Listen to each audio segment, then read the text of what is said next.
Well, good afternoon and welcome to Cut to the Chase with Senator Chase, our weekly call-in town hall and radio show. Happy Friday, everyone. That's right. This is a call-in town hall with your state representative, so feel free to call in. The number here at the station is 804-454-1366, and I know you want to write it down, so I'm going to tell you again. Make sure you get a pencil out this time, or a pen. 804-454-1366. You can ask your question right here, right now. And you should thank WNTW for the opportunity to provide this free public service to you each week. It's a unique opportunity for you, and I hope you take advantage of it. I'm State Senator Amanda Chase. I'm your weekly radio show host. I serve you at the state level, not to be confused with the federal level, which meets in D.C., and my office is at the state capitol in downtown Richmond. I'm still in my first term in office and getting ready to, we still haven't finished this session. We still haven't adjourned sine die yet. And we met, as you all know, last week. So I'm still a first term state senator, and we have a 4-year term. So I've still got 1 more year left, and then I run for re-election next year in 2019. 4 years flies when you're having fun, right? So I'm a Christian, conservative, Republican, and in that order, Vice President Mike Pence used that line, and I liked it so much that I borrowed that line from him each week. And I ran on term-limiting career politicians. I'm actually introducing term-limiting legislation again this year. Up in 2019, I've introduced it every year since I've been in office. It continues to get killed in a subcommittee in Senate Privileges and Elections, and I hope you all will call your representatives and let them know that they need to support term limits. So I've always been about returning the government back to the people, and I try to do a really good job listening to you all. In fact, a lot of my legislation has actually been many of the issues that you all have brought to me.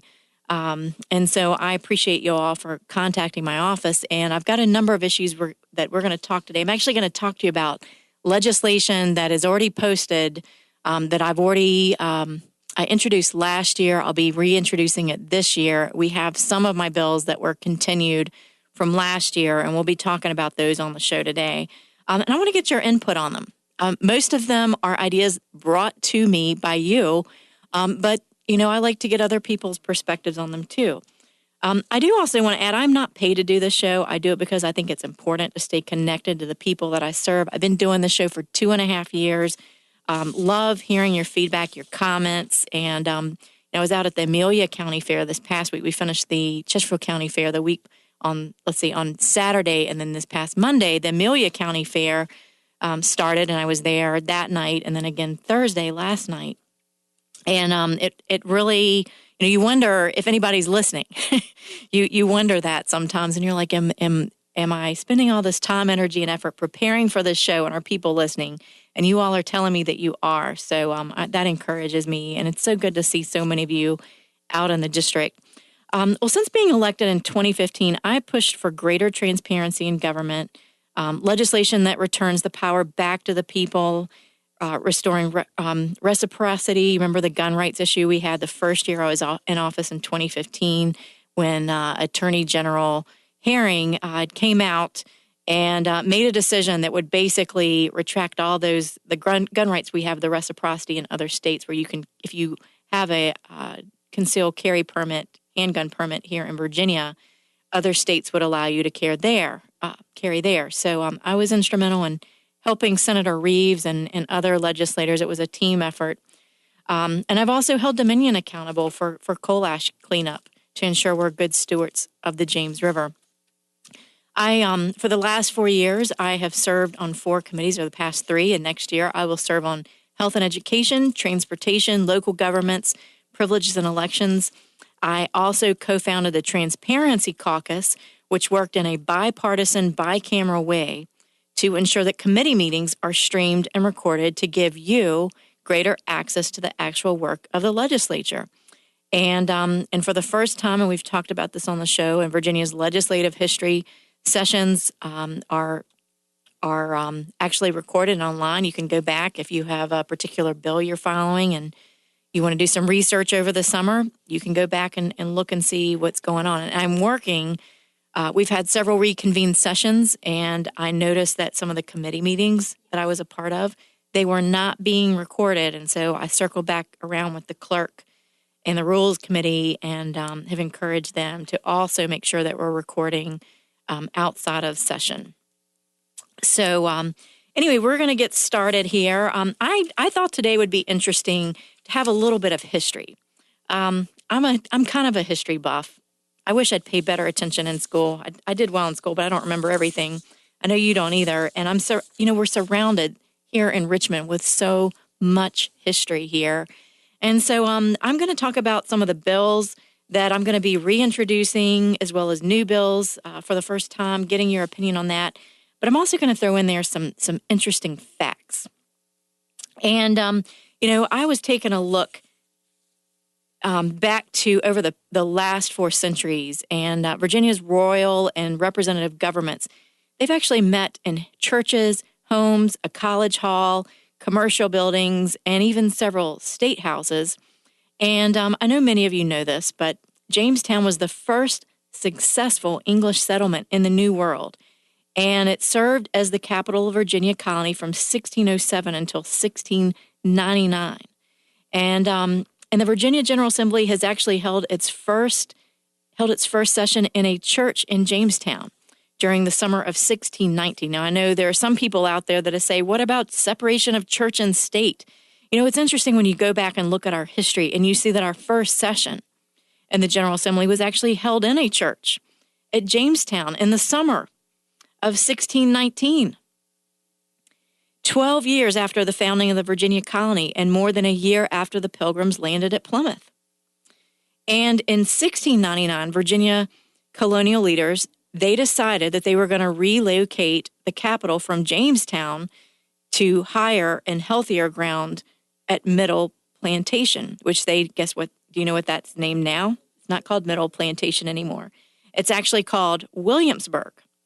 So that's right. So, they were having issues with mosquitoes and all kinds of pestilence issues. So they moved to higher ground, Williamsburg. But in 1779, during the Revolutionary War, the Virginia General Assembly voted favorably on Thomas Jefferson's proposal to move Virginia's capital inland. Richmond was chosen as a safer and more central location than Williamsburg, and it also had another advantage. It was an inland port. And Governor Jefferson presided over the actual move of the Virginia government from Williamsburg to Richmond in the spring of, do you know what year it is? You know what year it was? It was 1780. And except for brief interludes in 1781 and 1849, Richmond has continued to serve as the seat of Virginia government into the present day. I just think that's so fascinating that in 1619, the first legislative meeting at Jamestown, Virginia General Assembly is the earliest English-speaking representative legislature in the New World, meeting in 1619, and for many years afterwards in the choir of the Anglican Church at Jamestown. Now, this building was the only suitable structure. Why? Because it was large enough to hold the council, the governor, and the elected burgesses meeting together as a unicameral body. I hear a lot of folks who are saying, on the left, they'll say, well, separation of church and state, separation of church and state. I kept hearing that when I had the town hall with Congressman Bratt about a year ago. And we needed to find a location that was large enough. So we had it. I asked my pastor if we could have it at our church because it's a large place. They did that back a long time ago. There's history set for that because a lot of times they were looking for a place large enough to hold a meeting. So let's talk about, so there were private buildings that were for public use at Jamestown for more than 3 decades. The Virginia government used a combination of various private buildings which were borrowed, purchased, or rented for public purposes. And in fact, for many years, the council and the burgesses actually convened in buildings owned by Governor Sir John Harvey. And in 1641, Governor Harvey completed his second term of office 2 years earlier, was forced to sell his property to pacify creditors. This makes me think of a lot of politicians that I know a lot of people think that politicians, are crooked and rich, and they get rich off their positions or whatever. But many times those people who are doing the right things, they sacrifice it all, financially and otherwise, to serve. And so, and I know a number of folks, and I know for me personally, it's financially a sacrifice to work in the General Assembly. You're not paid as much, and it's difficult to have a full-time job and serve and to do both. So it is a sacrifice. But Governor Harvey, personally, he sacrificed as well. But the General Assembly and Harvey's successor, Sir Francis Wyatt, purchased the same buildings. And we're going to talk about a little bit more when we come back. I just think history is so fascinating, don't you? Stay tuned. We'll be right back.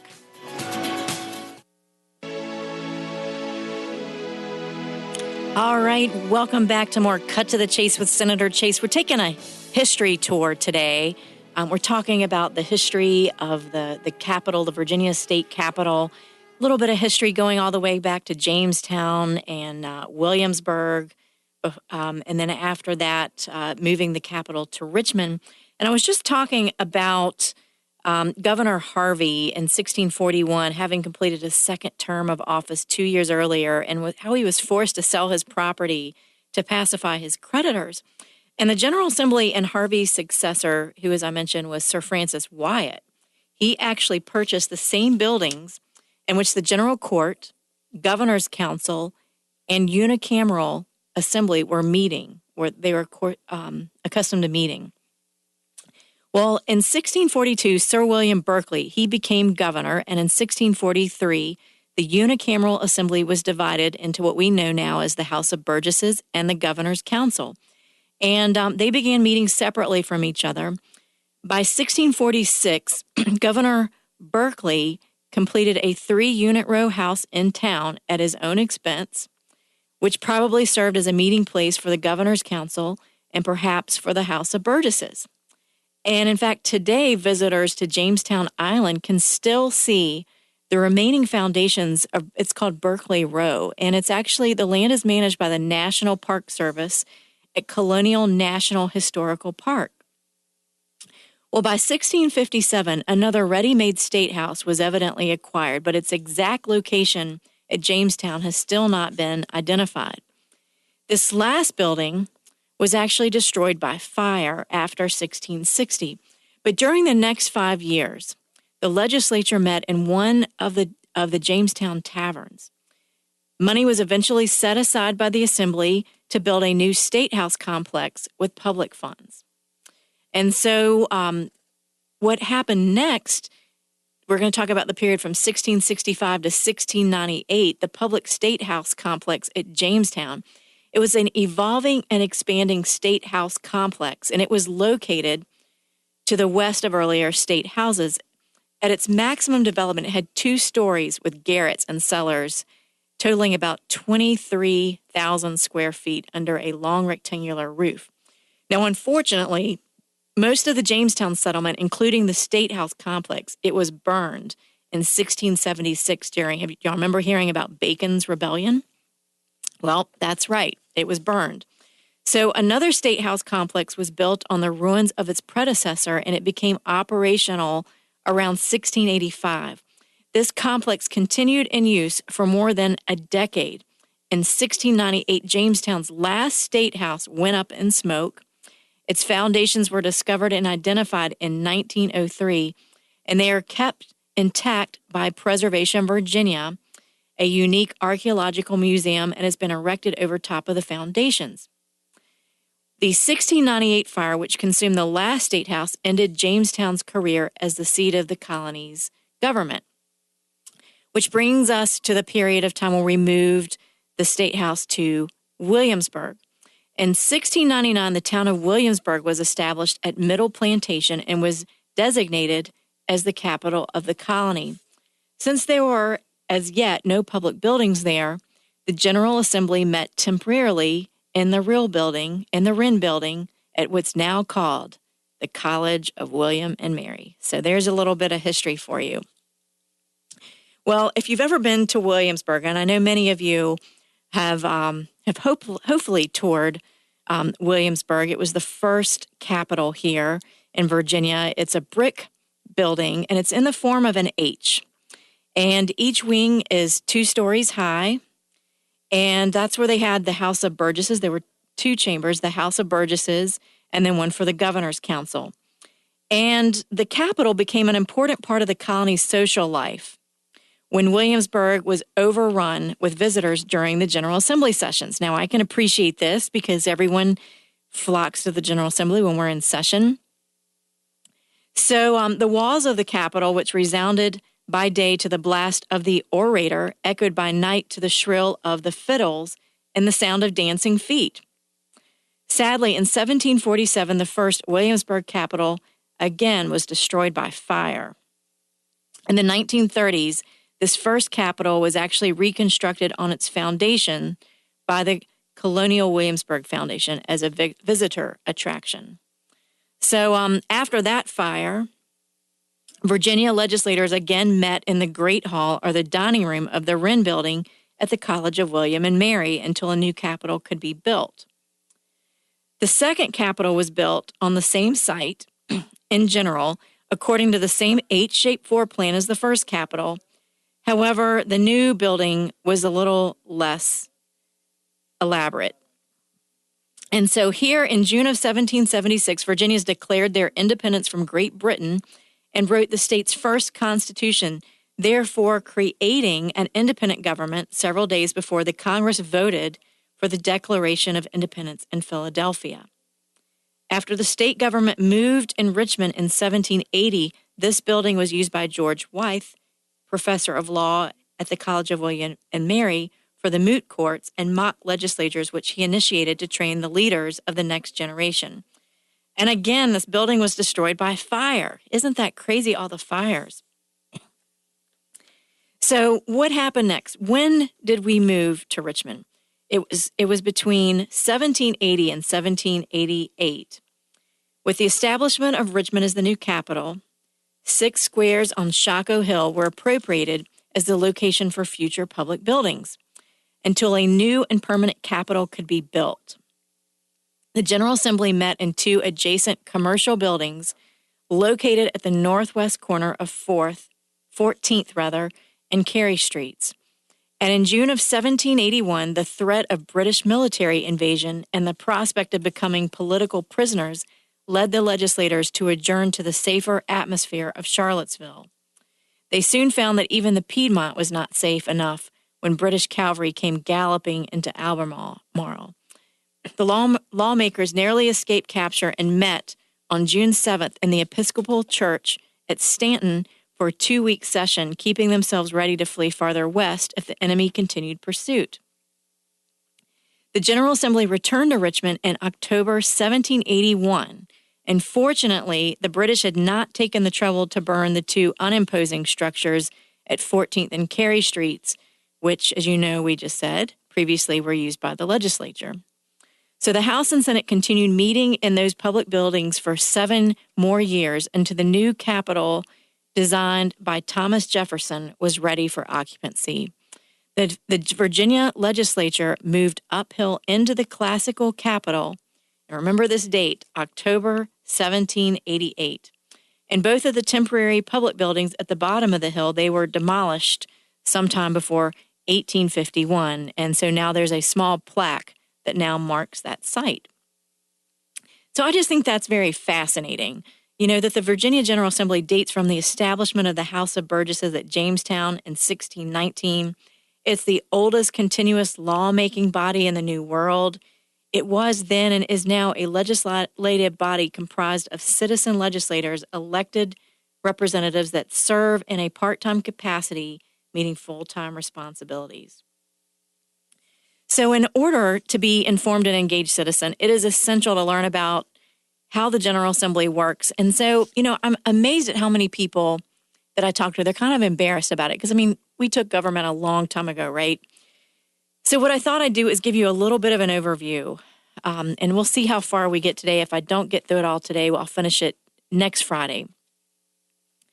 But I think it's important for you. I want to teach you how to be involved and be engaged in the legislature so that whenever you have issues that are important to you, that you won't feel intimidated.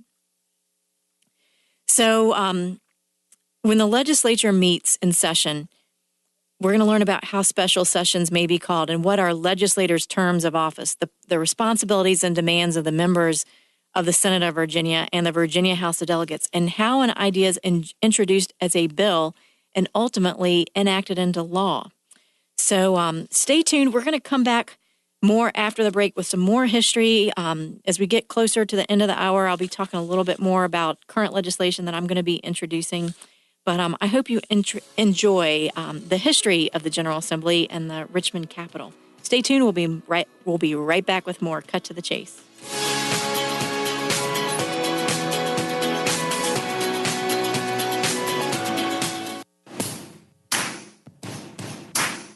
Welcome back with more Cut to the Chase with Senator Chase. And I have a special segment today. We're talking about history of the Virginia Capitol and the General Assembly. And, it's been a while since we've taken that government class. And so I thought it'd be good to just kind of refresh you and give you some little interesting pieces of history here. One of the things that I thought we would talk about is, we talk about the 1776 Virginia Constitution. That's how we get our bicameral, meaning two bodies, which consist of the Senate of Virginia and the Virginia House of Delegates. That actually took place in 1776, and the present state constitution adopted by the citizens of Virginia was actually in 1970. It provided that the Senate shall consist of 33 to 40 members. We currently have 40, and the House of Delegates shall consist of 90 to 100 members, and we're at 100 minus 1, 99, because we just had one delegate to resign. But all members of the General Assembly are elected by qualified voters within their respective Senate and House districts. And the terms of office are 4 years for senators and 2 years for delegates. And I just want to make a quick comment on that. If you are a voter, you're represented by, you have federal, state, and local elected officials. It's interesting to me when I'm talking to someone, they'll say, well, Delegate or Speaker Cox represents me in the state. And I'm actually like, well, I actually represent you as well, because we have overlapping districts. And so you'll have House districts and Senate districts and congressional districts, which overlay each other. So anyway, I just wanted to put that out there. So you will have a state senator that represents you, a member in the House of Delegates that represents you as well at the state level. Members of the General Assembly, we are not allowed to hold any other elected public office while we serve. And pursuant to the Virginia Constitution, the General Assembly, we convene an annual regular session, as many of you know, on the second Wednesday of January. It's just always that way. It's always the second Wednesday of January. And in the even-numbered years, the legislature meets for 60 calendar days. And in the odd-number year, meets for 30 calendar days, but it is customarily extended for 46 calendar days. Occasionally, the legislature has to extend beyond their projected ending date. In either an even-numbered or odd-numbered year, the legislature may not extend beyond an additional 30 calendar days. The legislature may be called into special session, like we did last week, by the governor at any time, and may call itself into special session. But guess what? It takes the legislature 2/3 of the members elected by each House petition for a special session to convene. Now, 1980 is not too long away. I mean, that wasn't too far ago.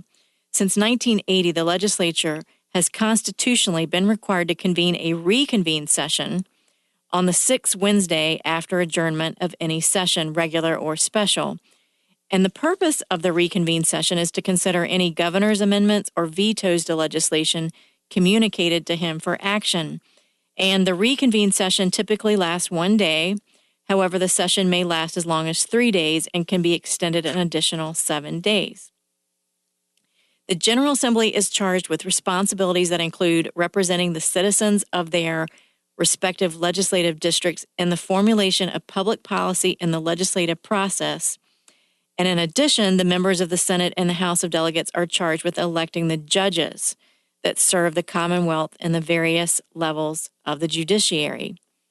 It's the Senate and House Courts of Justice committees that interview judicial candidates and make recommendations to the floor for the entire membership of each house to vote. In fact, I spent quite a bit of time in my office this week interviewing judges for the State Corporation Commission position that's coming up. And then we have another position that's available, General District Judgeship. Actually, I think it's a JDR judgeship. We're interviewing so many judges right now, it's hard to keep up. But finally, all legislators serve the people of their district through the year, assisting their constituents with various public services at the local, state, and federal levels of government. So, when I'm not in session, I'm meeting with constituents right now 5 days a week and staying very busy at that. So speaking of which, I do want to take a little bit of a break and say, what if you don't know who your senator or delegate is? And how can you contact them? You can actually do a Google search for who's my legislator, and it will actually pull up this website. It's called virginiageneralassembly.gov, and that's one you'll want to take note of and refer back to, virginiageneralassembly.gov. And you can click on who's my legislator and enter in your address, and it will actually show you who your legislators are at the state and the federal level. So let me flip over here to some of the legislation that I've got coming up this coming year. It is right here. Here we go. So continued from last year, you all remember we heard about the mega site. And a lot of constituents, 44,000 residents, live in that proposed mega site area. And in the process of doing research, found out that the General Assembly actually created something called Economic Development Authorities and Industrial Development Authorities. And I just want to make sure that they're being held accountable. So I introduced Senate Bill 714. And that bill basically provides that any local economic development expenditure shall be first approved by the local governing body. Now, why is that? Because they're elected by the people. And at the end of the day, if someone's spending taxpayer money, they need to be elected by you. Stay tuned. We'll be right back with more Cut to the Chase with Senator Chase.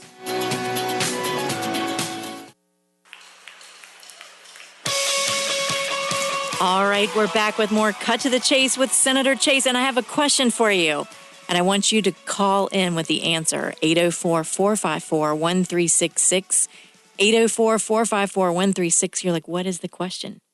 The Virginia State Capitol was designed by who while he was serving as the United States Minister to France in Paris? He modeled the Capitol after the, I know I'm going to get this wrong, Maison Carrée, an ancient Roman temple located in France.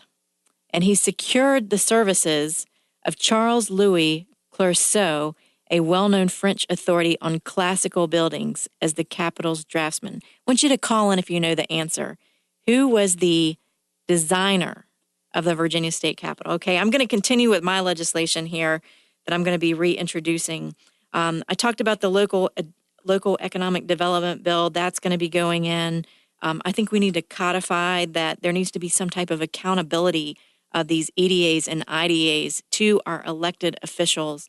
What I'm finding is in many cases, and I'm not picking on Chesterfield, but across the state, I'm getting people to call me, and I'm hearing instances where economic development authorities who operate basically as a shadow government, they have the ability to enter into leases, take out bonds, spend money, and they don't have to get the permission of the Board of Supervisors. And what's happening is these economic development authorities are making decisions and moving forward, and you have no way to stop them. You have no way to stop them because they're not accountable to you. You don't elect them. And so I think it's taxation without representation, to be honest with you. That's my personal opinion. So we're putting together a request to have a JLARC study that will be done, and we're gonna look across the state at how economic development authorities are being used and make sure that they're being held accountable. So you'll see more legislation on that. There's also Senate Bill 913. And, I sit on privileges and elections, so I deal a lot of with elections and looking at problems that we have with elections and fraud and those types of things. And one of the things that we saw this past time, we need to make sure that we review the voter assignments in the districts throughout the Commonwealth. And this bill directs each county, city, and town to review the assignment of voters within its jurisdiction to ensure that the voters are assigned to the correct districts. The Electoral Board and the General Registrar of each county, city, or town, they shall conduct this review by comparing the information in the voter registration system with the boundaries of the districts and precincts. And I'm saying it's going to be set out in the geographic or information system or GIS map of the locality, and that they need to make corrections to incorrect assignments as necessary, assisted by the State Board of Elections upon request. We need to make sure we're all using the right maps, right? So I'm saying the GIS map. Now, the bill requires this review to be completed not later than 2018 November general election. So we're going to have to change that time frame because 2018 is almost here, right? After the conclusion of its review and after making any necessary corrections, each locality is then required to submit to the State Board a report of the results of its review and any corrections to voter assignments that were made. And then the State Board is required to report the statewide results to the General Assembly on or before the first day of the 2019 session. So to cut to the chase, we're trying to make sure that there's consistency, uniformity, that we're all using the GIS maps whenever we're determining the boundaries. The next bill I want to talk about is Senate Bill 916. I introduced this last year. And if you go to virginiageneralassembly.gov and you click on my name, you'll see a list of all my bills there. And it's gonna say the title is Health Benefit Plans and Sale by Authorized Foreign Health Insurers. Well, what does that mean? Basically, this bill is allowing you to buy health insurance across state lines. It's health benefit plans.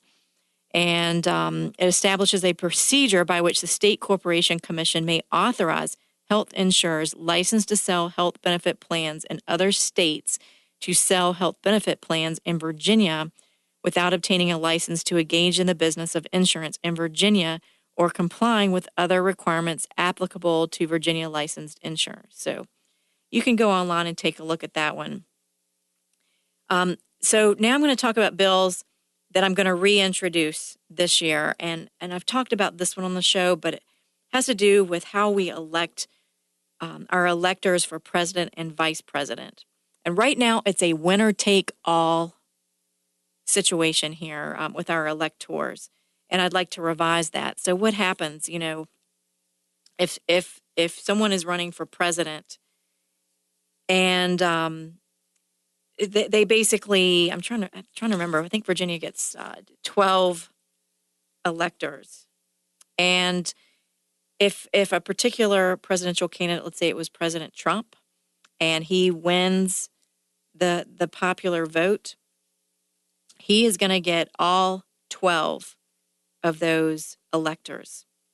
And so it doesn't matter I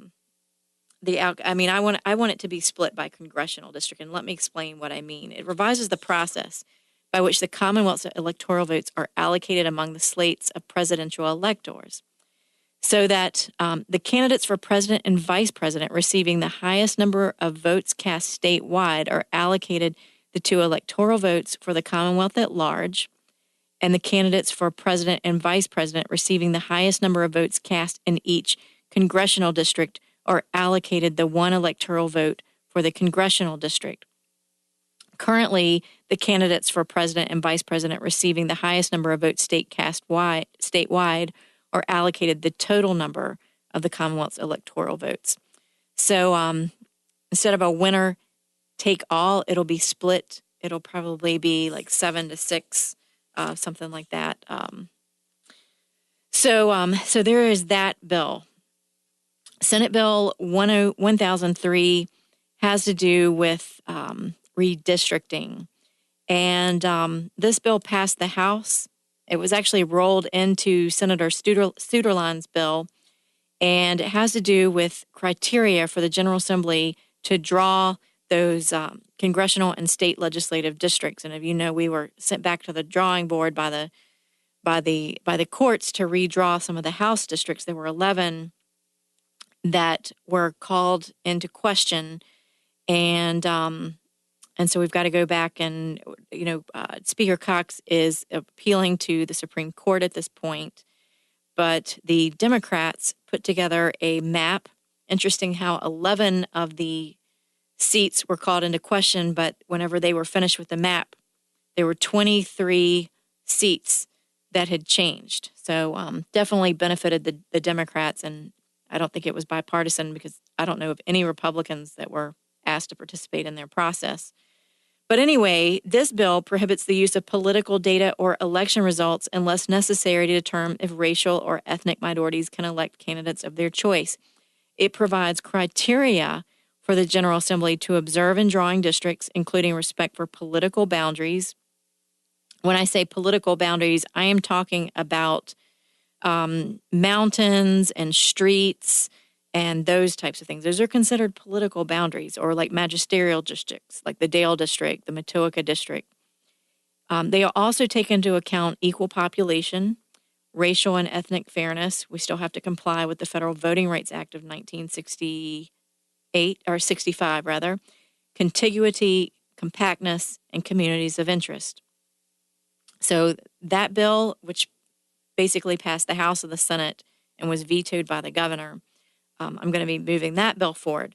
The next bill, Senate Bill 1004, and this is probably one of my favorite bills, and it has to do with healthcare services. It requires the practitioners licensed by the Board of Medicine in hospitals to provide a patient or the representative of a patient scheduled to receive a non-emergency procedure, test, or service that they have to, at least 3 days in advance of the date of such procedure, that they can get an estimate of the payment amount for which they will be responsible. So it's like any other industry. If you're getting an estimate, my AC broke this week, and we had to get an estimate before they came out and replaced our downstairs unit. We got an estimated cost of services. You can't do that in healthcare right now, and so this law would change that. And I think it's important before you have a procedure done that you're able to budget that, because you may make other decisions. And so instead of having the procedure done and then hoping for the best and then getting 3, 4, 5 bills, not knowing how much it's going to cost, you see a lot of people go into financial bankruptcy because of a healthcare situation. So I think we need to give people more information on the front end so they can make better and informed decisions. So Senate Bill 1005 has to do with the opening day of the school year. Right now, it's commonly called the King's Dominion bill. I think we should let the school boards make that choice instead of King's Dominion. Just saying. So I'll be sponsoring that bill again. Stay tuned. We'll be right back with more Cut to the Chase.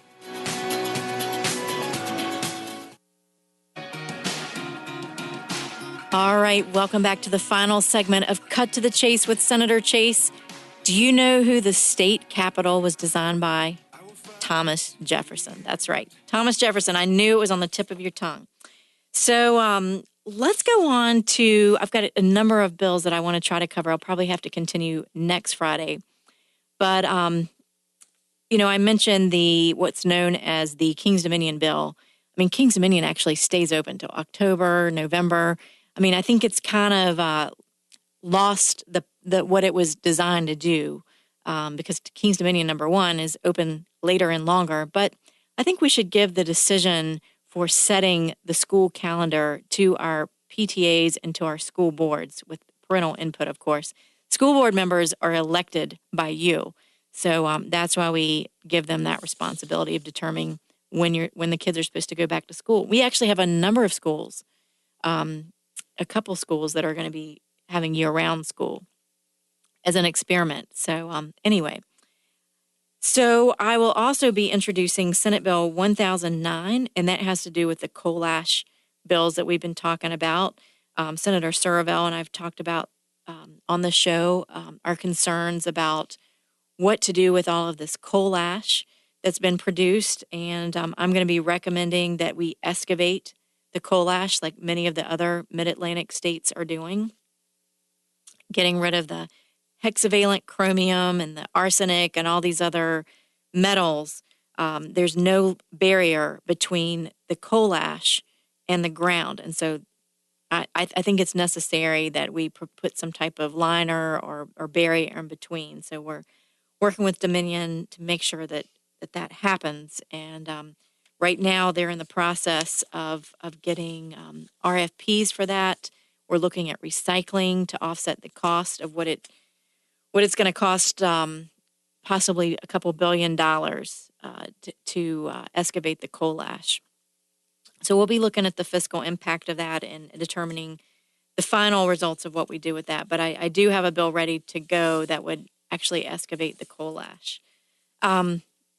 Again, I'll be introducing Senate Bill 1012, which is for our firefighters and our emergency medical service providers. They can currently, the way things are under existing law, they can actually carry a lot of times in some situations, especially in the urban areas, there's usually policy that prohibits firefighters and EMS from carrying.